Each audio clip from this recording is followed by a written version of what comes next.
Bismillahirrahmanirrahim. Assalamualaikum warahmatullahi wabarakatuh. Alhamdulillah. Wassalatu wassalamu ala Rasulillah Sayyidina wa Maulana Muhammadin ibnu Abdillah. Allahumma salli ala Sayyidina Muhammad wa ala alihi wa sahbihi wa mawalah. Para pendengar yang dimuliakan Allah, kali ini kita melanjutkan pembacaan kitab Al-Matjar Ar-Rabih fi Sawabil Amali Salih, kitab Fadilah Amal yang telah kita mulai beberapa pertemuan sebelum ini, dan kali ini kita berada pada pertemuan yang ketiga. Pada pertemuan pertama kita membahas fadilah amal ataupun pahala-pahala yang Allah tawarkan dari ibadah kesungguhan kita dalam menuntut ilmu. Kemudian pada pertemuan yang kedua, keutamaan yang Allah berikan dari kegigihan kita untuk senantiasa dalam keadaan bersuci, berwudu. Dan sekarang kita masuk pada materi yang ketiga. Pada materi yang ketiga ini kita akan membahas keutamaan yang Allah berikan dari satu amalan yang mungkin tidak semua orang bisa terlibat dalam mengamalkan ini, ya. Karena amalan ini bukan amalan yang bisa dilaksanakan secara berjamaah, tapi amalan ini dari satu masjid cuma bisa dilaksanakan satu orang dalam satu waktu, yaitu melaksanakan ibadah azan, ya. Kita akan membahas hadis-hadis Rasulullah yang berkaitan dengan keutamaan ibadah azan ini. Baik, saudara-saudari yang mendengarkan video ini, yang menyaksikan di mana saja Anda berada, mudah-mudahan dimuliakan Allah Subhanahu wa taala, ya. Rasulullah SAW ketika 13 tahun di Mekah itu tidak pernah ada azan sekalipun, karena tidak ada masjid yang dikuasai umat Islam, tidak ada masjid yang dibangun dan segala macam, dan kondisinya sulit. Ketika Rasulullah SAW berhasil mendirikan Masjid Nabawi, maka muncul satu permasalahan. Permasalahannya adalah seiring dengan makin banyaknya orang Islam dan diwajibkan untuk melaksanakan sholat, ya, diperintahkan pula untuk berjamaah di masjid, maka muncul satu permasalahan adalah bagaimana cara memberitahu orang bahwa waktu ibadah sudah masuk. Maka Rasulullah SAW ketika itu mengumpulkan sahabat dan kemudian berdiskusi. Ada sahabat yang mengusulkan, ya Rasulullah, bagaimana begitu masuk waktu solat kita bunyikan saja lonceng, ya Rasulullah. Kata Rasulullah, tidak. Hazalin Nasara, kata Rasulullah, ini adalah kebiasaan orang-orang Nasrani. Maka Rasulullah menolak itu. Lalu sahabat lain, bagaimana kalau kita bunyikan trompet, ya Rasulullah. Kata Rasulullah, tidak. Lil Yahud, ini adalah kebiasaan orang Yahudi, kata Rasulullah. Yang lain mengatakan, bagaimana kalau begitu masuk waktu sholat kita hidupkan api unggun, ya Rasulullah. Kata Rasulullah, tidak, ini kebiasaan orang Majusi.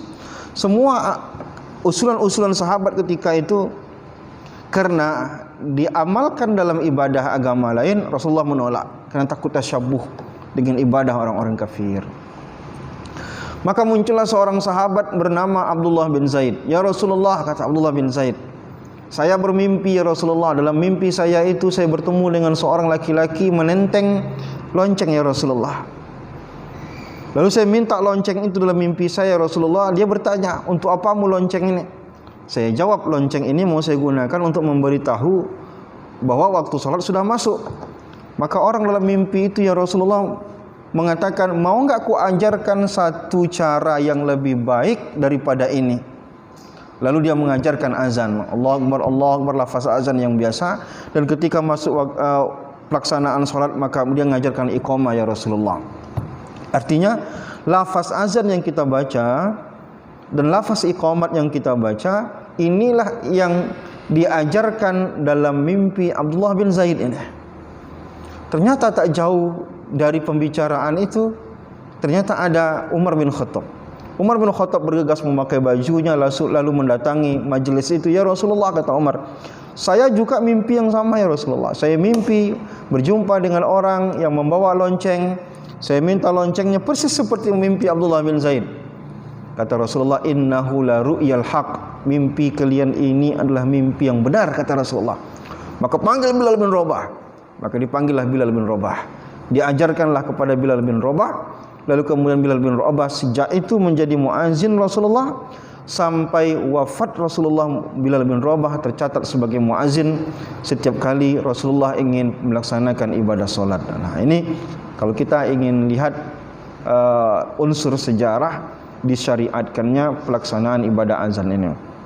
Maka Rasulullah sallallahu alaihi wasallam ya, di Madinah setidaknya dia memiliki 2 muazzin. Nanti di Kubah Rasulullah juga punya muazzin. Di Mekah Rasulullah juga punya muazzin. Ya, di Mekah Rasulullah punya muazzin Abu Mahzurah. Di Madinah Rasulullah punya muazzin 2, Bilal bin Rabah dan satu lagi Abdullah bin Ummi Maktum. Ini menunjukkan betapa pentingnya posisi muazzin dalam lingkungan umat Islam. Allah mengatakan, wa man ahsana qawlan mimman da'a ila Allah wa amila salihan wa qala innani minal muslimin. Tidak ada ucapan yang lebih baik dalam mendakwahkan ke jalan Allah Subhanahu wa taala. Bunda kita Sayyidah Aisyah radhiyallahu anha mengomentari ayat ini, surat Fussilat ayat 33 ini, kata Bunda Aisyah radhiyallahu anha, ara hazihil ayata nuzilat fil muazzinin. Kata Bunda Aisyah radhiyallahu anha, aku menyangka bahwa ayat ini khusus turun untuk para muazzin. Di sini Allah tegaskan tidak ada dakwah yang lebih efektif mengajak orang untuk beribadah, tidak ada dakwah yang lebih besar mengajak orang untuk mendekatkan diri kepada Allah yang lebih besar daripada ketika seorang muazzin mengumandangkan azan agar orang-orang datang ke masjid untuk melaksanakan ibadah solat. Maka kalau kita ditanya siapa pendakwah yang paling baik, pendakwah yang paling baik adalah mereka yang mengikhlaskan diri untuk memanggil orang-orang melaksanakan solat dengan azannya. Ini juga ya menjadi nilai plus bagi seorang muazzin. Nah, jadi muazzin itu bukan pekerjaan biasa ya. Karena azan itu bukan ibadah kecil, tapi azan itu adalah ibadah besar. Bahkan dalam agama kita disyariatkan untuk azan bukan hanya di masjid, tapi ketika kita ya ingin melaksanakan solat baik di masjid maupun di luar masjid, maupun kita di padang pasir, ada orang tidak ada orang, di tengah hutan ada orang tidak ada orang, kita disunahkan untuk azan. Abu Sa'id Al-Khudri ketika berada di padang pasir, lalu kemudian dia melaksanakan ibadah azan. Ya. Orang bertanya, ya, kenapa engkau azan wahai Abu Sa'id Al-Khudri? Siapa yang mendengar azanmu? Kata Abu Sa'id Al-Khudri, apa? Inni sami'tu Rasulullah sallallahu alaihi wasallam yaqul, aku mendengar Rasulullah sallallahu alaihi wasallam mengatakan, la yasma'u sautahu syajarun wala madarun wala hajarun wala jinnun wala insun illa syahidalahu. Siapa saja yang azan, baik yang mendengarkannya manusia maupun yang mendengarkannya jin, maupun yang mendengarkannya tidak ada manusia, tidak ada jin, maupun yang mendengarkannya pasir, maupun pepohonan, maupun bebatuan, benda kering, benda basah, apa saja yang mendengarkan azan orang itu akan bersaksi di hadapan Allah Subhanahu wa taala. Ini luar biasa. Maka disunnahkan bagi kita untuk melaksanakan azan. Ketika kita sholat sendirian pun, sholatnya 5 waktu, kita disunnahkan untuk azan. Di masjid, di rumah, maupun di padang pasir tidak ada orang, kita tetap disunnahkan untuk melaksanakan ibadah azan. Nah, oleh karena itu, maka azan ini, muazzin itu adalah satu profesi yang sangat mulia. Ya, kita kenal Bilal bin Rabah sebagai tokoh dalam hal ini, dijamin masuk surga. Ya, Bilal bin Rabah sampai akhir hayat Rasulullah dia melaksanakan mengumandangkan azan. Karena itu ini adalah contoh yang baik bagi kita mengikhlaskan diri untuk senantiasa ya, merelakan diri kita ataupun menawarkan diri kita melaksanakan ibadah azan kalaupun kita layak untuk mengumandangkannya, karena tidak semua orang memiliki suara yang lantang, tidak semua orang memiliki suara yang bagus. Rasulullah mengatakan dalam hadis hasan, yughfaru lil muazzini muntaha azanihi wa yastaghfiru lahu kullu ratibin wa yabisin. Hadis sahih. Hadis Ibnu Umar radhiyallahu taala anhu, Rasulullah mengatakan diampuni dosa orang yang azan muntaha azanihi, sepanjang jauh lantunan daripada suaranya. Maka dianjurkan orang yang azan itu memanjangkan suaranya, karena ampunan dosanya itu sepanjang lantunan suaranya itu Allah ampunkan dosanya. Wa yastaghfiru lahu kullu ratabin wa yabisin, semua benda yang kering, semua benda yang basah, minta kepada Allah Subhanahu wa taala agar Allah mengampunkan dosanya. Di luar biasa. Kita selama hari ini mungkin didoakan oleh malaikat, didoakan oleh manusia, tapi ada orang, bukan hanya malaikat dan manusia yang mendoakan dia, tapi semua benda yang kering yang ada di dunia ini, semua benda yang basah yang ada di dunia ini yang mendengarkan azan dia akan beristighfar agar Allah mengampunkan dosanya. Maka Allah cinta dengan azan ini, dan Allah cinta kepada orang-orang yang azan ini. Malaikat cinta dengan orang-orang yang azan ini. Ya. Hadis riwayatkan oleh Barra bin Azib radhiyallahu anhu, anan Nabiy sallallahu alaihi wasallam qala, Nabi sallallahu alaihi wasallam bersabda, innallaha wa malaikatahu yusalluna ala saffil muqaddam, Allah dan para malaikat berselawat untuk orang yang berada di saf pertama. Wal muazzinu yughfaru lahu mada sautihi, dan orang yang azan itu diampunkan dosanya sepanjang lantunan suaranya. Wa saddaqahu man sami'ahu min ratbin wa yabisin, dan semua benda kering dan basah mendengarkan azannya itu akan membenarkan. Walahu mislu ajri man shalla ma'ahu, dan orang yang melaksanakan salat karena mendengarkan azannya, dia akan mendapatkan pahala orang yang salat itu. Maka ini bukanlah perkara kecil, ya. Ini adalah perkara besar. Sampai-sampai kata Rasulullah, "Lau ya'lamun nas ma fin nida' was saffil awal." Kalaulah kalian tahu betapa besarnya pahala azan dan pahala berada di saf pertama, kata Rasulullah, wa innahu summa lam yajidu illa an yastahimu alai lastahamu. Kemudian kalian tidak bisa dapat kesempatan azan karena banyaknya orang yang azan, dan kalian tak bisa berada di saf pertama karena banyaknya orang pengen berada di saf yang pertama, maka kalian akan mengundi, kata Rasulullah. Kita buat undian, masukkan nama orang-orang yang ingin azan, siapa yang keluar namanya dia yang azan. Sampai sebegitunya, kata Rasulullah, kalau kalian tahu betapa besarnya pahala azan. Kata Rasulullah dalam hadis riwayat Muawiyah radhiyallahu anhu, Rasulullah mengatakan, al-muazzinuna atwalun nas a'naqan yaumal qiyamah. Riwayat Muslim. Orang yang azan itu adalah orang yang paling panjang lehernya nanti di hari kiamat. Ada yang memaknakannya secara fisik, betul-betul panjang lehernya, tapi penafsiran yang paling tepat untuk ini, kata ulama, adalah aksarun nas amalan, yaitu menjadi orang yang tergolong paling panjang, paling banyak amal ibadahnya. Kenapa? Jikalah gara-gara mendengar dia azan, salat 50 orang di sekitaran itu, maka pahala puasa 50 orang ini juga akan menciprat ke dia. Maka dari itu, orang yang azan tidak tanggung-tanggung. Orang yang tukang azan ini kelak di hari kiamat, mungkin di dunia pekerjaannya tidak menghasilkan uang banyak, tapi nanti di akhirat dia akan panen amal ibadah, panen pahala dengan amalan yang dia lakukan ini. Maka kita mestinya berusaha, ya, setidaknya sekali-sekali dalam hidup kita ikut mengumandangkan azan, dan tentu saja video ini mudah-mudahan menjadi penyemangat bagi tukang azan. Lalu kemudian pertanyaan yang berikut adalah, tadi kita sepakat bahwa azan adalah amalan yang mungkin tidak bisa semua orang melaksanakannya. Ada satu lingkungan, mungkin 1 atau 2 orang yang tukang azan. Bagaimana dengan kita? Ini azan, ya, yang mendapatkan keutamaannya bukan hanya yang azan, tapi semua orang yang ada di situ juga bisa mendapatkan keutamaan yang berbeda. Bagaimana dengan kita yang tak punya kesempatan untuk azan? Allah juga tawarkan sesuatu untuk kita. Kata Rasulullah sallallahu alaihi wasallam, riwayatkan Umar bin Khattab, Rasulullah mengatakan, iza qala al-muazzin, apabila muazzin membaca Allahu akbar, faqala ahadukum Allahu akbar, Allahu akbar.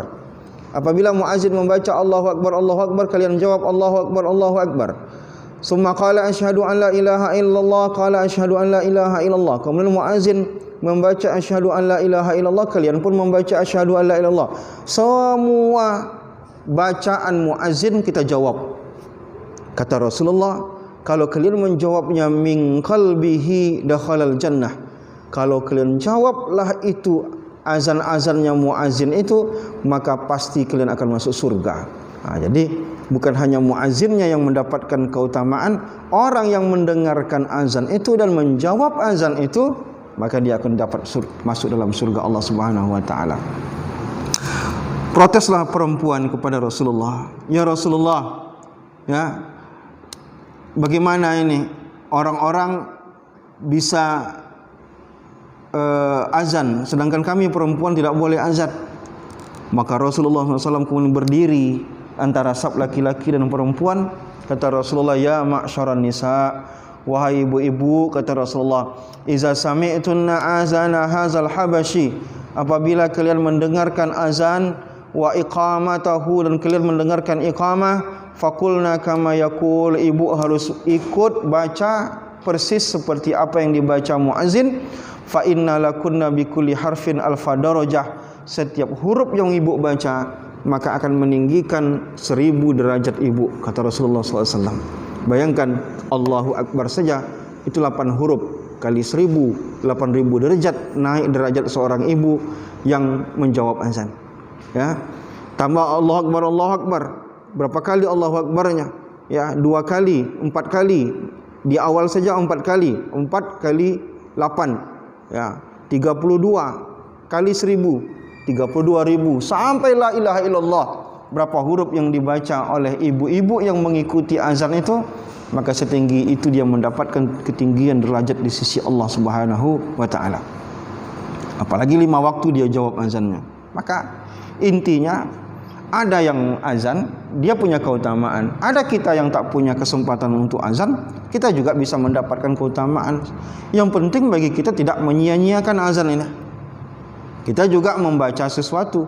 Ada yang azan, ada yang menjawab azan. Maka orang yang menjawab azan juga akan mendapatkan keutamaan. Kata Rasulullah SAW, "Man qala misla ma qala haza yaqinan dakhalal jannah."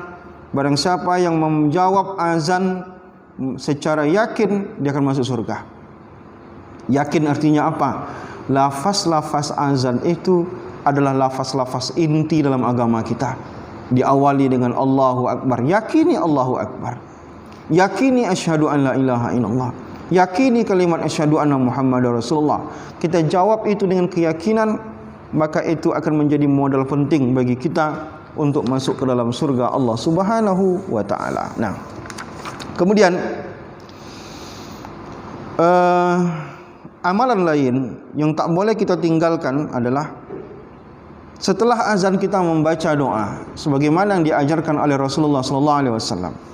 An Jabir bin Abdullah radhiyallahu anhuma, diriwayatkan oleh Jabir bin Abdullah radhiyallahu anhuma, Rasulullah SAW bersabda, "Man qala hina yasma'un nida," barang siapa yang membaca setelah selesai azan, "Allahumma rabba hazihi da'wati tammah wa salatil qa'imah ati Muhammadanil wasilata wal fadila wa ba'ashu maqaman mahmudan allazi wa'ata halat lahu syafa'ati yaumal qiyamah." Hadis riwayat Bukhari. Kata Rasulullah, wajib orang ini mendapatkan syafaatku kelak di hari kiamat.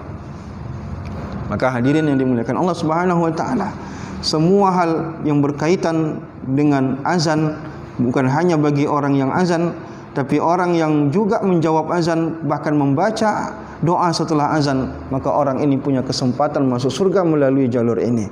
Maka tidak boleh kita hilangkan kesempatan ini, sia-siakan kesempatan ini. Kemudian di hadis lain, hal lain yang bisa kita dapatkan, kata Rasulullah SAW, hadis Anas bin Malik radhiyallahu taala anhu, Rasulullah mengatakan, "Ad-du'a'u bainal azan wal iqamah la yurad." Doa yang dipanjatkan antara azan dan iqamah tidak akan ditolak oleh Allah Subhanahu wa taala. Maka ini juga tidak boleh kita sia-siakan. Ada rentang waktu setelah selesai azan sampai kita melaksanakan salat wajib, maka setelah selesai salat sunnah qabliyah, maka perbanyaklah minta kepada Allah Subhanahu wa taala. Karena ini salah satu waktu yang disepakati oleh ulama sebagai waktu yang mustajab untuk meminta kepada Allah. Mungkin tidak banyak waktu yang kita miliki, mungkin 4 menit, 5 menit. Maka jangan kita sia-siakan waktu itu dengan berbicara hal-hal yang tak penting dan tidak darurat untuk dibicarakan. Maka itu saatnya kita memperbanyak minta kepada Allah. Iza suwiba bis salah futihat abwabus sama wastujibat du'a, kata Rasulullah. Apabila sudah dipanggil orang untuk salat, selesai azan, maka dibukakan oleh Allah pintu langit dan Allah akan mengabulkan permintaan-permintaan hamba-hambanya. Maka hadirin yang mendengarkan video ini, inilah ya amalan yang bisa kita amalkan, satu amalan yang mungkin setiap hari ada dalam sekeliling kita. Minimal 5 kali dalam satu hari ada azan di sekitaran kita, maka jangan sia-siakan itu. Jawablah azan itu. Baik kita berada dalam masjid maupun kita ada dalam rumah, maka hentikanlah sejenak semua aktivitas kita ketika azan sedang berkumandang, agar kita bisa mendapatkan fadilah-fadilah ini. Bahkan ulama mengatakan, dibandingkan dengan salat sunnah qabliyah ataupun salat sunnah tahiyatul masjid, maka alangkah lebih baik kita mendahulukan menjawab azan, menunjukkan karena menjawab azan itu pahalanya jauh lebih besar. Terima kasih, semoga bermanfaat. Assalamualaikum warahmatullahi wabarakatuh.